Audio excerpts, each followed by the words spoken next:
So I want you to hear from our esteemed guests, so I'll just dive on into the questions. So we know that Black feminist work in this essence is, in its essence is truth-telling, is hope-inspiring work. Byllye Avery said earlier as it's standing flat-footed in speaking to these issues. Current day version of standing on business and period, right? So how do you suggest we integrate both these harsh lessons along with the hope from the past as we build towards the future, right? What hard truths do we need for this moment? Just to dive into our present moment as we honor our legacy. Oh, sorry, you didn't have to begin. I don't want to be. You go ahead. You're first. Oh my goodness. Y'all want me to be honest? Yes. I'm scared. I am. I am really. I mean, this last 2 days, I told Dorothy I have learned more than I really want to know. It is something else going on. These crazy people have rigged this thing up. And about 6 years ago, a friend of ours in P-Town who was in ACT UP, a group of the ACT UP guys got together. And when Robin came back, he said there were people there who would lay down their lives. He said, but these people have got this layered on all different levels. And they're willing to do anything by any means to destroy democracy. And then I'm kind of thinking, what? I mean, I didn't really want to believe it. And then as you start to listen, I realized me, who had never thought about democracy, who won't even put a stamp with a flag on it on my letter, you know what I mean? I found myself up saying we have to defend democracy. All of a sudden, I'm like, what am I talking about here? And I could see that this was a threat to democracy, something we were taught that 2 + 2 = 4. It didn't equal 3. It didn't equal 5. And a thing is a thing, as they said. But now we got people who are telling us what we're looking at and seeing is not real. I want y'all to tell me what we're going to do, because I'm willing to do it. And the thing, as most of you know, we just got back from Mexico. I go to Costco because my hearing aid wasn't working right. So I go there so they can fix it up for me, and I'm in line. I'm just in Costco in Mexico, okay? This guy is standing behind us, helping us with the Spanish, and he starts talking about how fascism is all over the world. It is. He said this is not just a thing that's happening in the United States or anything. I mean, this is just a random person standing in a line at Costco. I'm just saying, I'm just letting you know how deep this thing is that we are in. That's right. It's a mess. And I don't know what to do. I don't know. We've been in some bad places, but we've never been in a place this bad where we don't have any checks and balances. There's no checks and balances. And the crazy people are running the show. And they hate us. And so I don't know, maybe Loretta and Paula and Dorothy and y'all may have an answer, but I don't. Here you go. I'm done.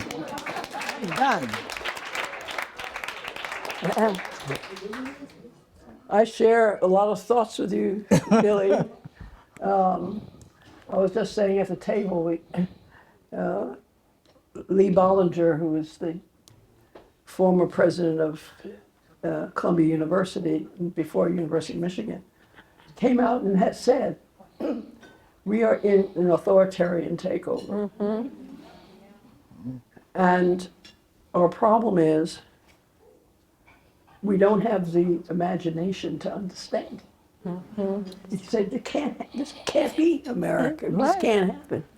but it is happening. And like you know, I worry in a way that I've never worried before because of, as you mentioned, Can't find the words. there it is.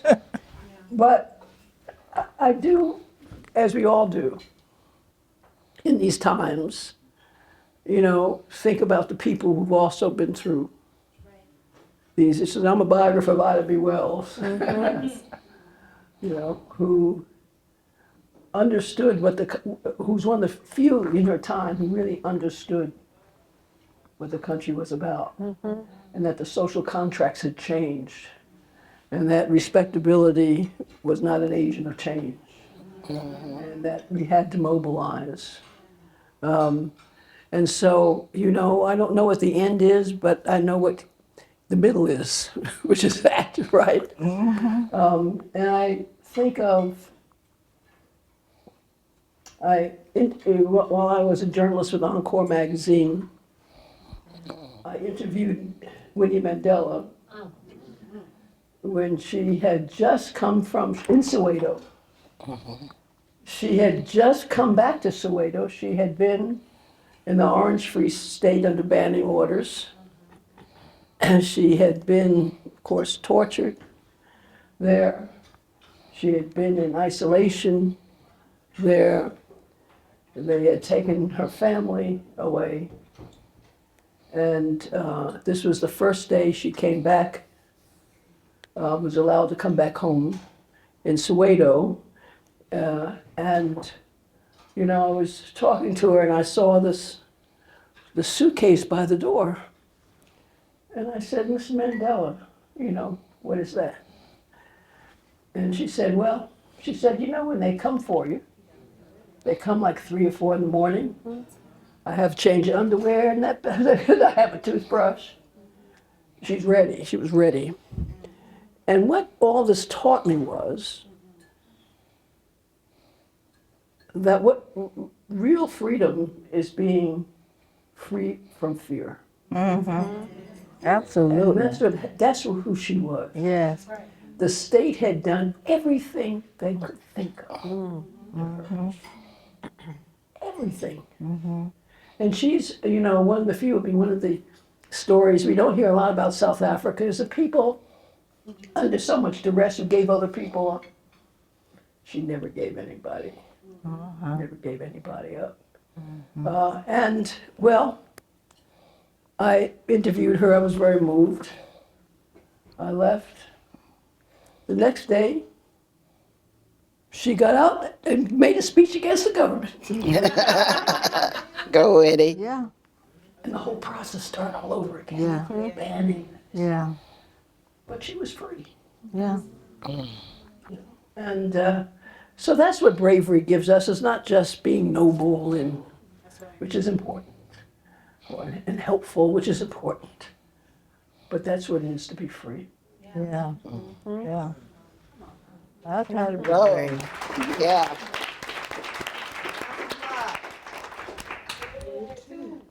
I don't know if I'll ever be that free because I'm scared as shit. But it ain't gonna stop me. Right, right. But I'm scared. How does he say I'm scared? But don't remember a time when I ain't been scared. So what else is new? Where do I want to start? When I was asked by my friend Marlene Freed to teach at Hampshire College while she was on her sabbatical year, she told me that I could teach about anything I wanted to. And I bet you she thought I was going to teach on reproductive justice. Because that's what I had done the work on for the last 20, 30 years, right? But in my head, I remember Donald Trump coming down that golden escalator. And I could see fascism coming back to America. Because it actually started here. Right, right. Hitler came over here and studied what we did to the Native Americans and the black people and took it over there. But anyway, coming back to America. And I said, you know, out of all the people I know in this country, I know one black woman that has spent the last 20 years looking at fascism. And so that's why I started my course called White Supremacy in the Age of Trump. And I still teach that. I taught it at Hampshire, Arizona State, and now at Smith College. So much so that Fox News did a little story on me in December, letting me know they noticed and stuff. So there's never a time you're not afraid. But when it comes, I can't use authoritarianism. An authoritarian, to me, doesn't bring the white supremacy, the anti-Semitism, the Islamophobia, the out-and-out sexism, the ableism. You bring that whole package, you're a fascist. You ain't just a strong man. You know, you could call that former president of the Philippines an authoritarian. But when you bring that whole package of fascism, you the F word as far as I'm concerned. I'm not gonna bite my tongue. Huh? Then you're American authoritarian. Well, no, an American authoritarian would have been the Confederates. You know, I mean, there's degrees. So I'm just saying. And so I know what we're up against. I take great joy in teaching it to the students at Smith College and Northampton High School that come over there to learn about it, because I teach them the difference between the ideology of white supremacy and whiteness as an identity. Yeah, because that's really important. You know, obviously all white people ain't white supremacists, and sadly all white supremacists ain't white. You know, so we need to learn what we're dealing with. But you know, white supremacy is a devil, man. It's the only thing white folks created they don't want to claim. But you told a story about South Africa that reminds me of a story from South Africa. I was over there at a feminist conference, and I was outside doing the nasty, meaning I was outside smoking a cigarette with our limo driver. And this white guy, he was moaning and groaning. And he was like, you know, we had a beautiful country, but they ruined it. They ruined it. And this was after Mandela got elected and all of that. Because I had been over there monitoring the election too. I said, what do you mean they ruined it? He said, I used to be a civil engineer, and look at me now. I'm driving limousines. I said, what happened? He said, black folks took over and they ruined it. I said, why can't you get another job in civil engineering? Because I only have a high school diploma.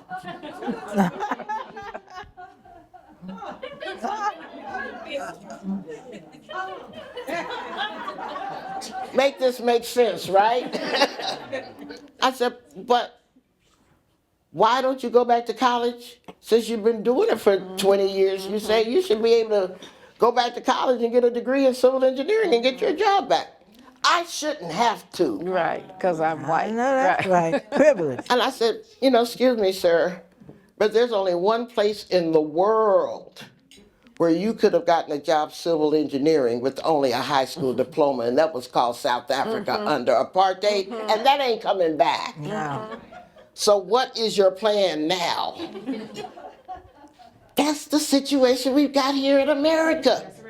These people have benefited for so many hundreds of years being unqualified and getting unearned advantage. That they actually think they are entitled to step over better qualified, harder working, more sacrificing people. Just because you're white? This is what we're dealing with. Now I have to honestly say, since I know most white people are not white supremacists, most of the MAGA people I don't even think are fascists. I think they're being manipulated by fascists.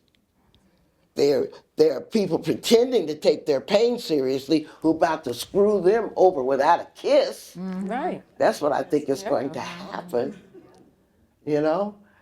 But it's so hard. It is so hard for me right now not to say FAFO. The young kids tell me that. They fucked around and found out. That is so hard. Because I'm trying to call people in. I'm trying to reach for the higher stuff. I'm trying not to be happy that they are hurting. But they fat-foed. They didn't listen to the 92% of black women that told them what was coming. Right, right. So the question becomes again, do black women have enough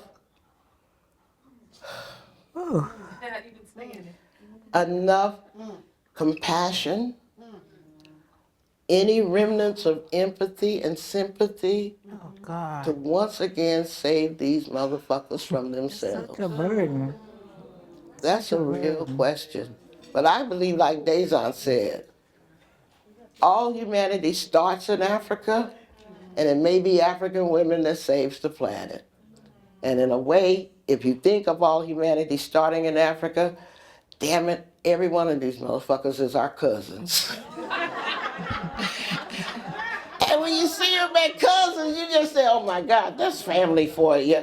I'll pass it on. Thank y'all.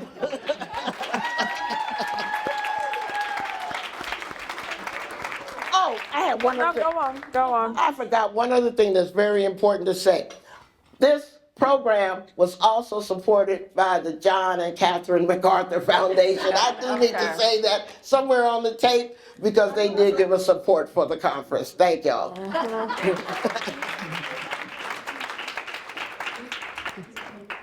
Well, I hadn't heard the term fatfo, is that what it is? Okay. Fatfo. Fatfo. Fuck around and find out. I guess my question is, will they be willing to realize that they've been screwed over, that they've been manipulated by fascists? Or is the hold of white supremacy and the promise of white privilege so great that they're going to go down in flames without listening to us? That's what because we're now at a point, you're absolutely right, like that white man in South Africa, that is the main thing that this administration is saying, that white people deserve all the privileges of America just because they're white, and anything that's wrong is the fault of non-white people. Right. And the white people who are suffering, when will they wake up and see Right. that this administration is doing nothing to benefit them, is only going to harm them? But this is you, as you said, Loretta, white supremacy is the only thing white people invented but won't claim. But it is so powerful that it will make people see what's not there and not see what's right in front of their faces. That people will be dying and still say, I don't want Medicaid. Still be Yeah. suffering, Yeah. impoverished, but I don't want handouts. So that's what I'm just not sure. You have to think, that's part of the hope I have, is every day I say, this has gotten so bad, people have to wake up and see it. There should be a mass movement, cross-racial, against this. Right. But it doesn't seem to be happening. It seems as if people are still coming to defend these ideas which are so obviously destructive and harmful to the vast majority of people, except the most wealthy and privileged people.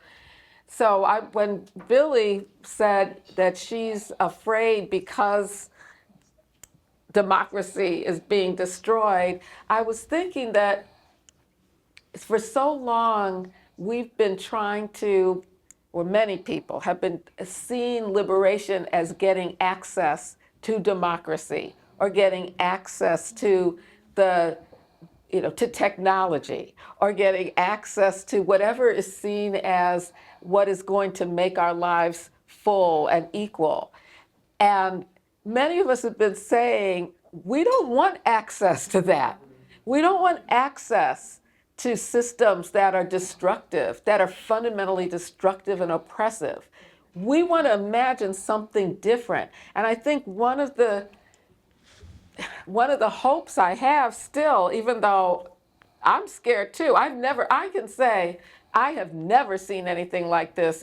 I just turned 69 years old. I have never in my lifetime, I grew up in the 60s, never seen anything like this, so destructive, so fascist. I know the fascism has existed around the world. I've read about it, but never in my experience, on campus. I've never, I remember when I was in college, we protested when the eugenicist William Shockley came to campus. Yeah. But there were nobody said you could be, if you protest, you could lose your job. Yeah. The way that it's turned, the people who Right. are the ones advocating for our common humanity are now called the racists, the anti-Semites, the backward people, what woke is, the woke people, all of that sort of thing. Things have flipped so much. Right. Yeah. In a way I've never seen before, and it's terrifying. But it also, I think, shows us that these systems were never meant for us. They were always fundamentally oppressive. So when DEI, as they call it, evaporates so quickly, these campuses, in a split second, they're taking it down off the websites. Right. Okay, then you never were invested in it in the first place. It was always phony. It was always phony. So it's now being clearer than ever, I think, that these are systems and institutions and ways of thinking that we shouldn't want to have access to. Now, what do we do next? That's the question. We have to be reimagining a world that is fundamentally different than the one we have now. And it is going to take courage to do it. I mean, Paula, I heard what you were saying. We have to be courageous because we are at risk of losing our jobs or more. But then I think of all the people who are locked up in prison right now, people who are afraid that they step out the door, the police might stop them and shoot them or put them in jail. It's not as if there aren't a whole lot of people already right here in the United States who live in have been living in realistic fear that they're going to be, that kids are going to be taken from them, they're going to be locked up,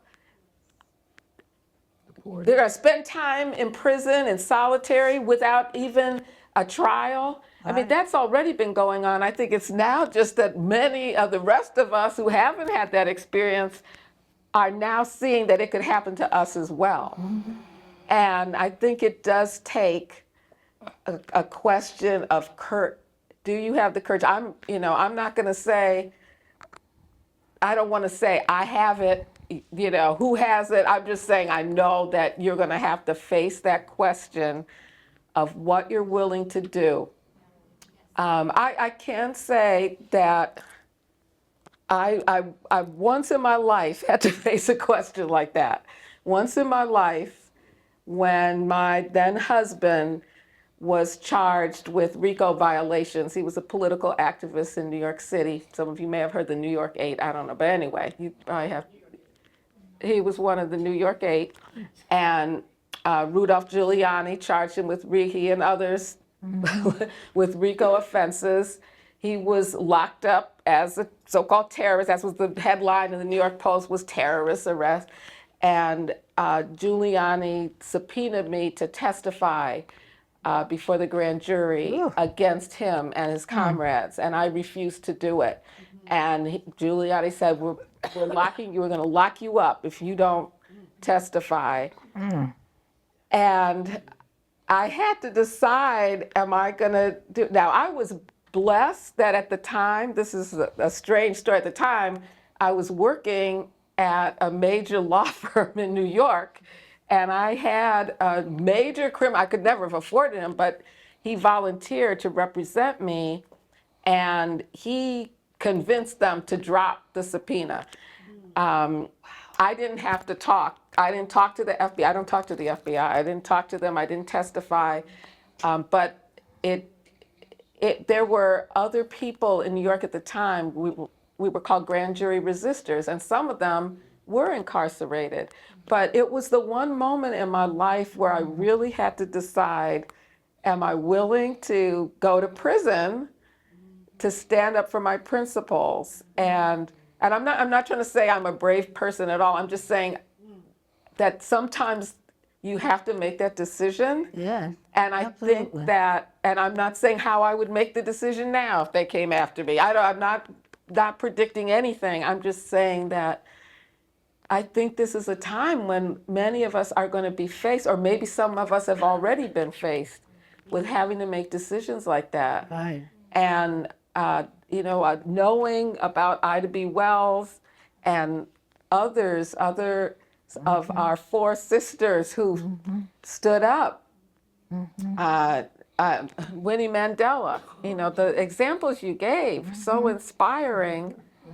And it's so important also to have a community of people who love you and care about you and are going to support you.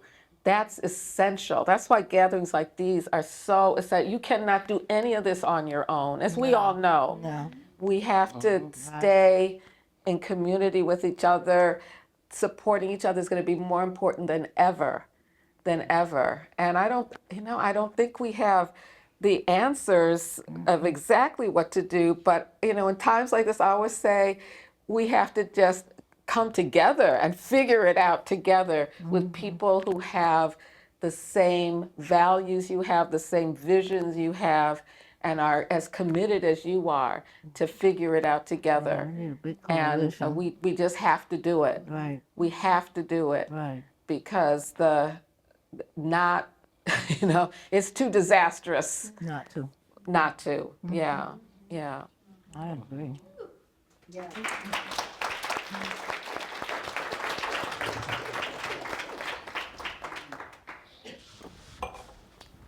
Thank you so much. You offered so much, and I just want to bring the threads together before we move on to our next question. We talked about the unprecedented nature of this moment, right? The unchecked power, the lack of checks and balances, the violent investment in unearned privilege, and our Black feminist refusal to participate in the bullshit, but also to continue extending compassion and sympathy as we are faced with, under siege and as we witness the violent attack of democracy. And one of the things that we can think about, I heard someone mention that what makes this unprecedented is also the fact that there's more overt harassment by the state. And as youth had shared, Loretta, in one of our car rides, that never have before we've seen such combined malevolence with the incompetence, right? Yes. And what that means, right? So certainly there are parallels to the Reagan administration and Bush administration, but this particular moment, for the reasons you all outlined, feels unprecedented. Yeah.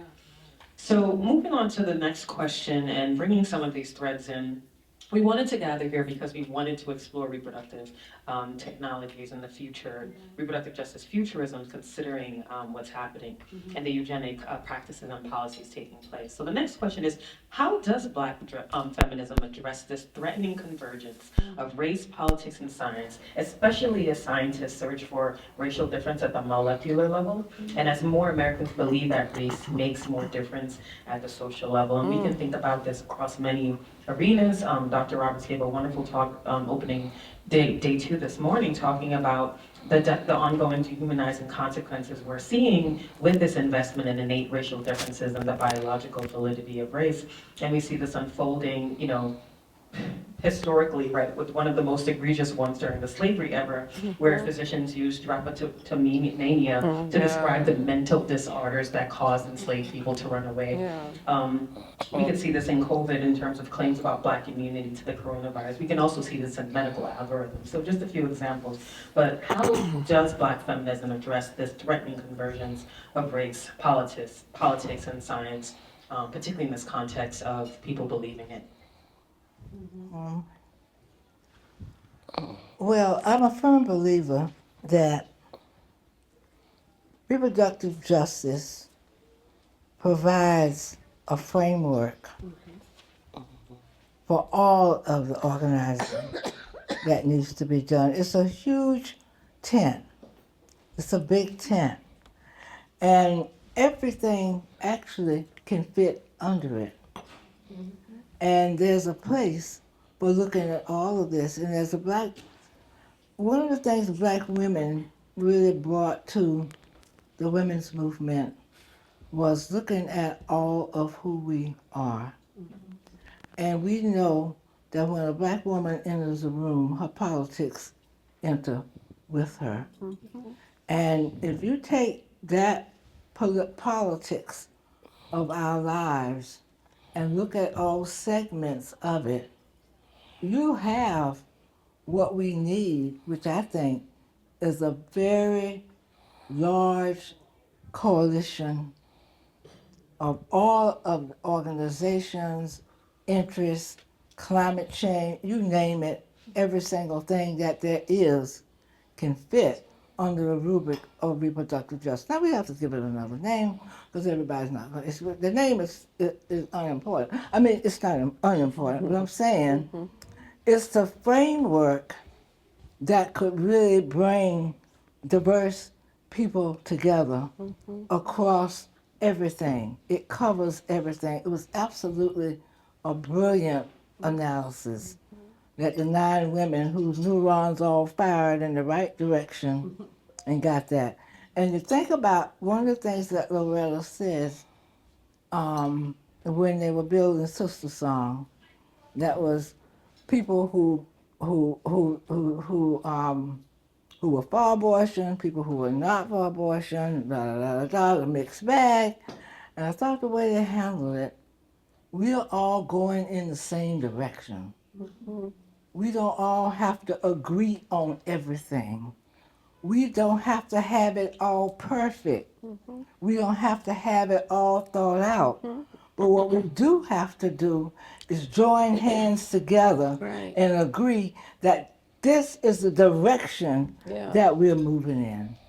And so what would make me feel a lot better, and this might be going on, and y'all, I'm retired, so I try to not pay so much attention because I'm trying to be familiar a little bit, you know what I mean? Yes, rest. Well, I ain't got much longer to be here. I'm gonna have some time, to do some things. And so I can't be fooling with y'all with all this stuff all the time, messing up my brain. So I kind of somewhat pay attention. I pick up anything real important jumping off, somebody gonna call me and tell me. But I would like to know if there is this kind of coalition going on. I know we got the RJ think tank, but before I go any further, y'all, what hadn't been mentioned that I have to mention, I'm gonna go off topic a little bit. I'm coming back to that. I'm looking at Lynn, and I keep thinking about CUNY. And just to announce to a larger group of people here, I am so honored that CUNY is, we're raising money to establish a endowed chair for Byllye Avery at the CUNY School of Public Health. And we're going to need those kind of places, and we need all other schools to establish some too. The reason I'm saying that, do it. If you can't do a chair, get some fellows. Tony Bond them got fellows who are doing the work. You can get fellows probably a lot easier than you can do the chair thing. But by all means do it. Okay, so back to this other idea. Okay? We need to have somebody, and y'all please tell me if someone is doing this, pulling it together. Some of these big organizations, the civil society, the living cities, or who all they all are, I don't really know anymore because I've been out of the mainstream for a while of that. But some big thinkers need to come together and figure out how we can form this massive coalition, because a majority of people did not vote for this. And then a lot of people who voted for this didn't know what this was, and they want to come out of there, and we need to have a place for them. But we need to really join hands under a very large tent and move together. So that's my idea.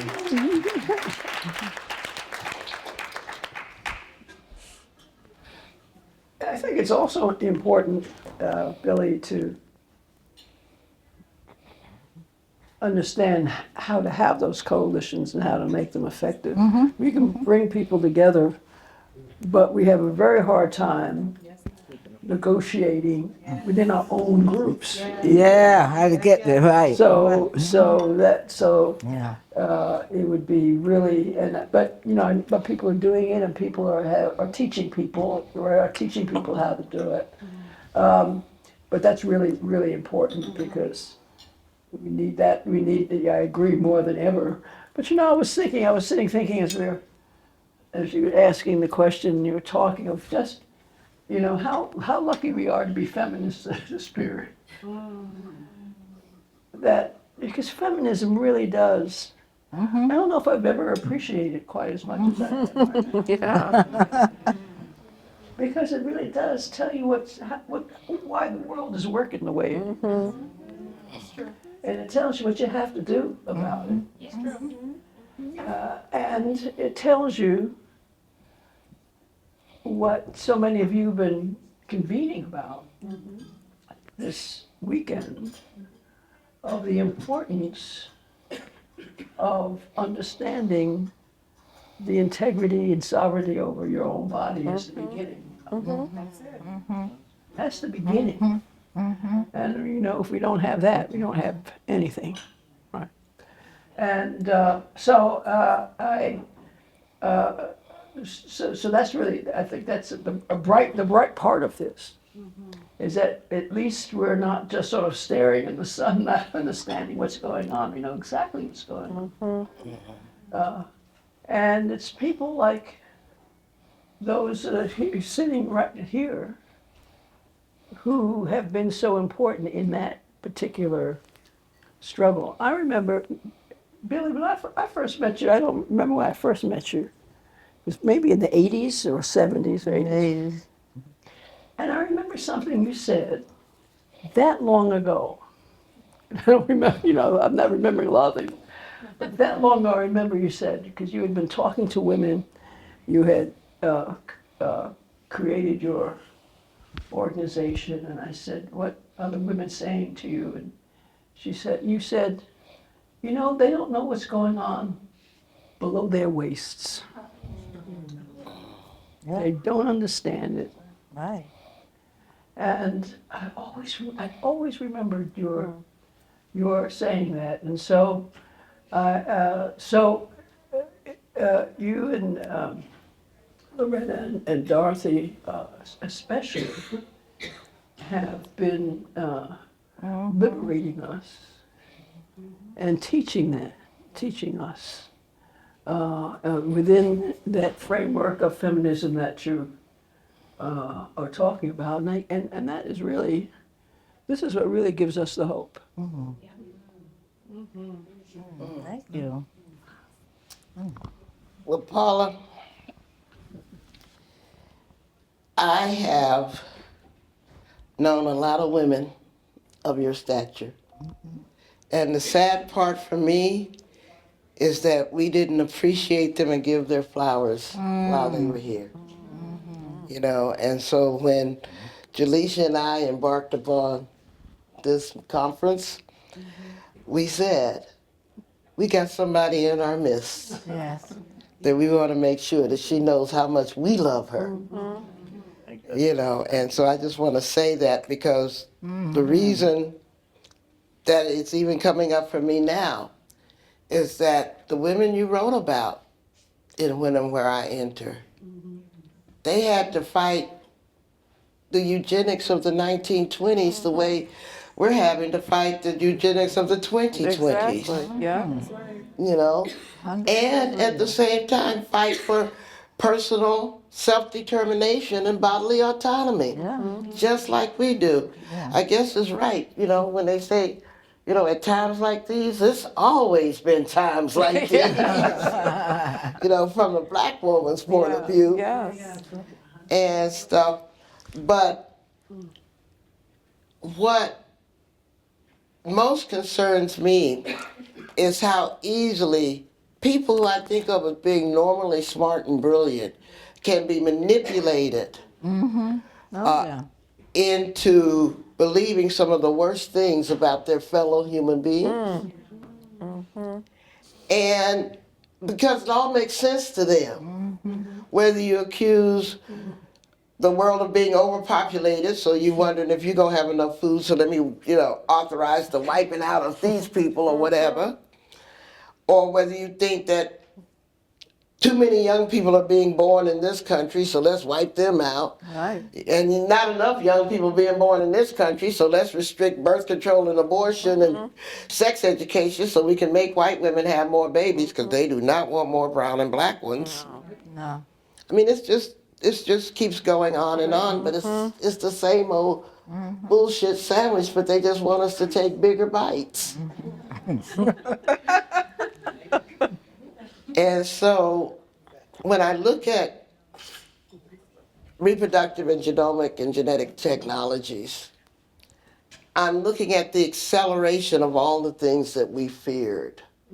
Yeah. Because it's not just manipulating the people who are here.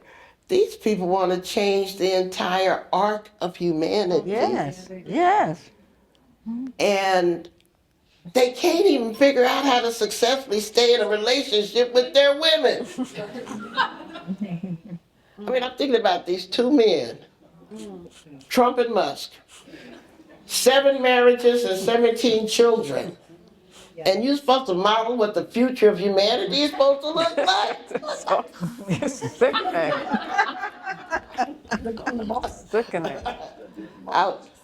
I saw an internet meme, I'm sorry, I shouldn't say this because I spent too much time on Facebook. But this older white woman with purple hair said, "We sent a man to Mars 50 years ago. Why did we stop?"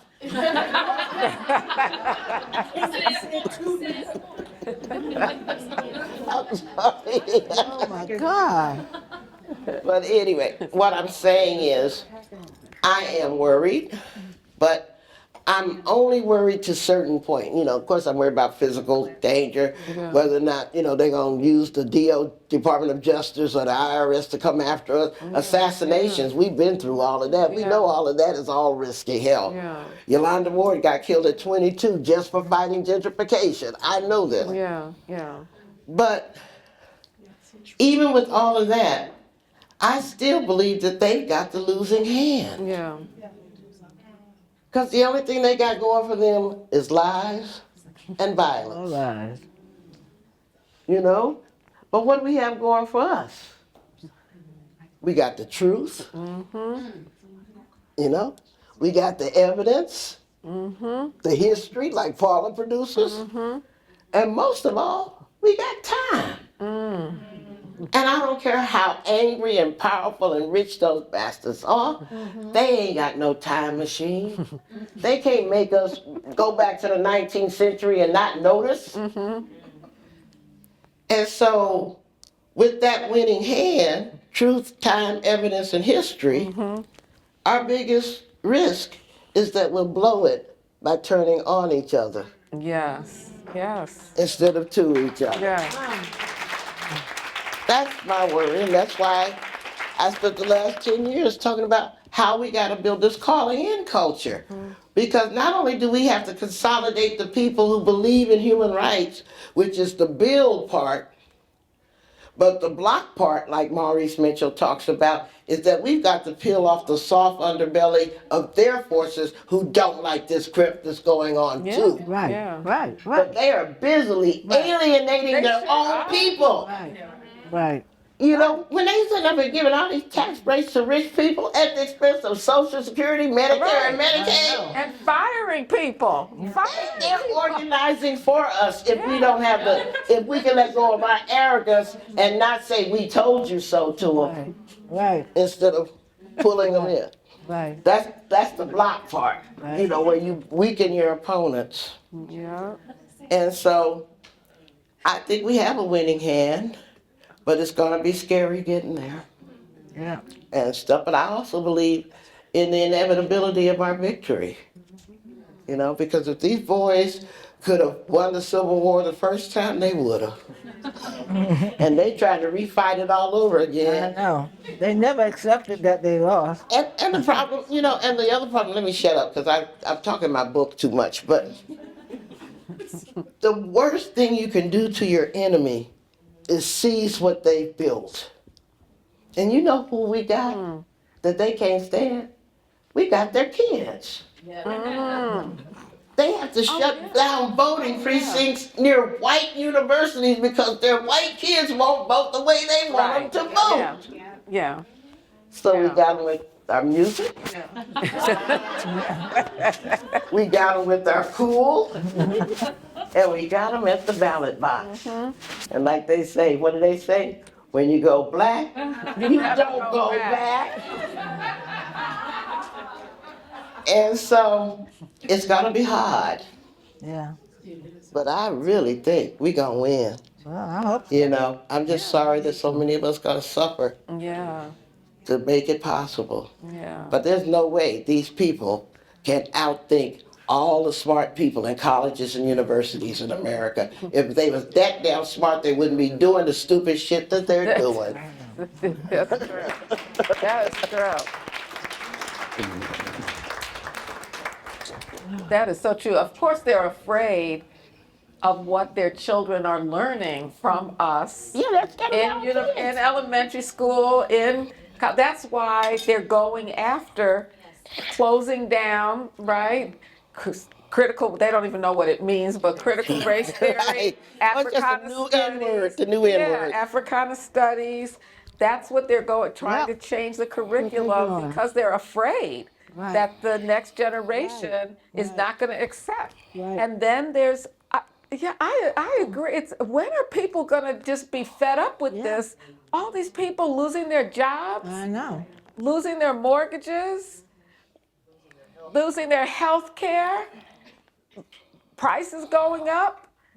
It just seems like at some point, people are going to rebel and like you said, call in these people that didn't know what they were getting. I want to say just a little bit more about Jallicia's question to us about what reproductive justice offers in a society that is increasingly focused on these biological determinist, eugenicist explanations for inequality, which the president focuses on all the time. I mean, every time he gives a speech, he tries to insinuate in there that white people are brilliant and they've been held back by all of us stupid, incompetent people of color, black people, people of color, queer people, all the people he doesn't like. And then putting in the place of the ones he's firing, the most incompetent, unqualified people. You couldn't even, sometimes I read the headlines and it's like the person he put in is the opposite Of what of what would be the qualification Like Kennedy. for it. Every single one. He's trolling us. It's like what is He's the trolling onion? us. It's so absurd. But one thing, reproductive justice, one of its foundational insights is that we always have to look at the social structures and conditions in which we are living to explain our situation and to change it. And to me, that's diametrically opposed to the idea that it's something innate in people that creates the social conditions. Right. Reproductive justice is the opposite. It's the opposite of that.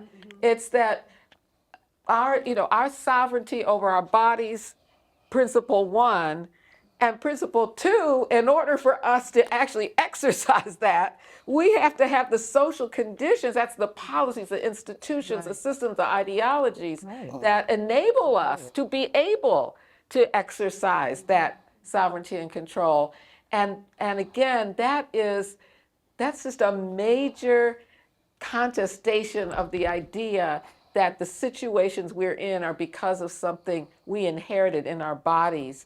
And to me, that's one of the reasons why reproductive justice is so important now as a way of confronting and opposing what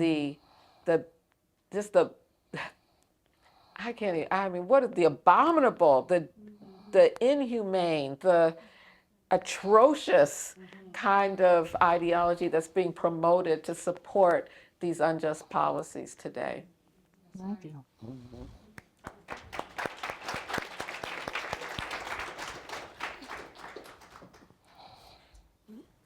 Oh, So I want us to open it up so that we can, wow, we've stayed here longer than we imagined. Thank you for sticking with us and staying so vibrantly engaged. To close out, you all named, you kind of responded to this already, but we just wanted to briefly go around and what's a call for action that you'd like to share with us that allows us to activate, step into, revitalize, imagine, reproductive justice futurisms? What call to action? I don't know. Oh, I'm passing it. I love your honesty. I got to think 1/2 a second. You're gonna open it up, right? This Oh, was to the for- big this was people. for the legends, and then we were going to open it up. But if Oh. you don't want to respond, you don't have to. I don't know. I'm trying to give it to Paula. She is not taking it.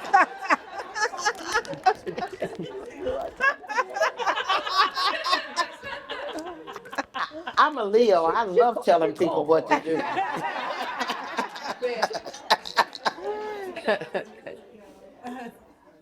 My first call to action is to stop and call yourself in first.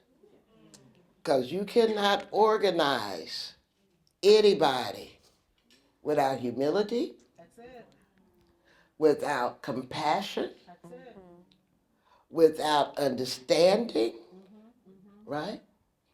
And without a vision of what the world should be.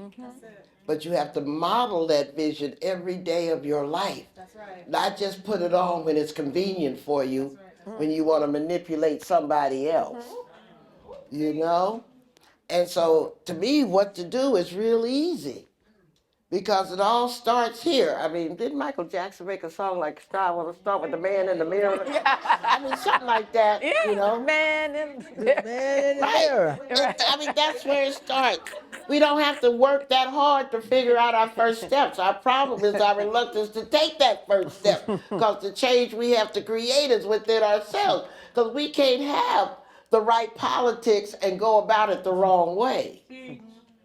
You know, we got radical politics, but we don't know shit about radical love. You know?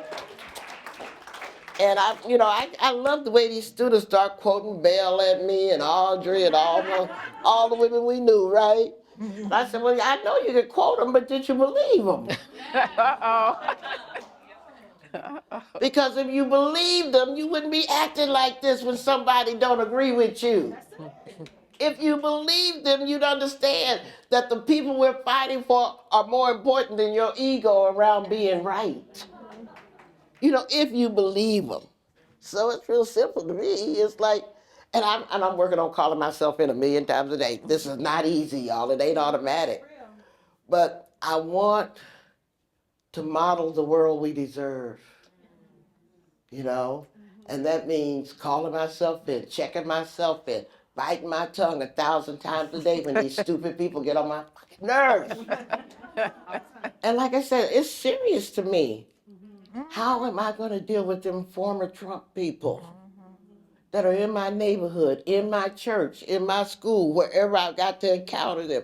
How I show up is going to determine whether or not Trump wins. Because we want people to trust us, but we don't want to prove ourselves trustworthy. It ain't easy. No. I know what to do. I just wish it was easy. I really, really wish it was easy. But I think we can do it. Yes. In fact, I know we can do it because every one of us knows how to behave in the face of a natural disaster.